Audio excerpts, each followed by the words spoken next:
This morning, family and friends of the three men who died in a boating accident are hoping others can somehow learn from their loss. The three died Wednesday night in Brunswick. They are Rico Scott, J.J. Fuller, and Michael Troop. A fourth man, Marcus Collis, was wearing a life vest. He managed to swim to shore. He was the only one wearing a life vest. News4Jax spoke to the loved ones of the men who died. Channel 4's Ashley Harding's joining us now live. Ashley, good morning.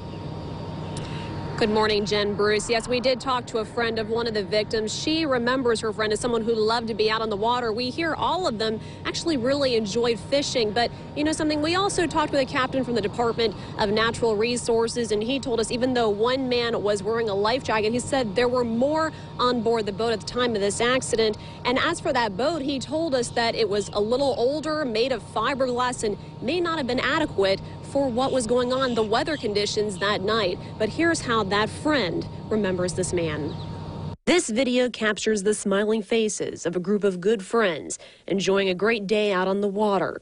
That joy and love for the sport of fishing is what family and friends hold on to. And I feel bad for the families. I feel bad for, the friends that people didn't get to say their last goodbyes or have last words with them. Kaylee Rozier, a close friend of Rico Scott, learned of the accident as the search was going on. She knew Rico loved to fish, and seeing the video on Snapchat brings a small measure of comfort, but still, she's heartbroken knowing three men are gone. I knew he was going fishing, and just for it to happen the way that it did, that's a lot of lives lost because, they're young, you know what I'm saying? Rozier's question now is why only one man was wearing a life jacket. This is a picture of the boat the men were fishing in during the accident. They say even in boats much bigger than this one, boating during rough conditions is difficult, and the same goes for searching.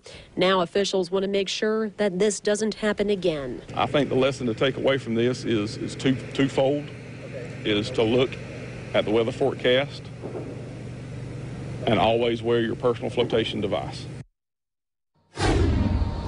And at this time, family and friends are working on setting up a memorial for these three men who lost their lives. And that woman we spoke with says that Rico Scott will be laid to rest on May 7th. Live this morning, Ashley Harding, Channel 4, the local station.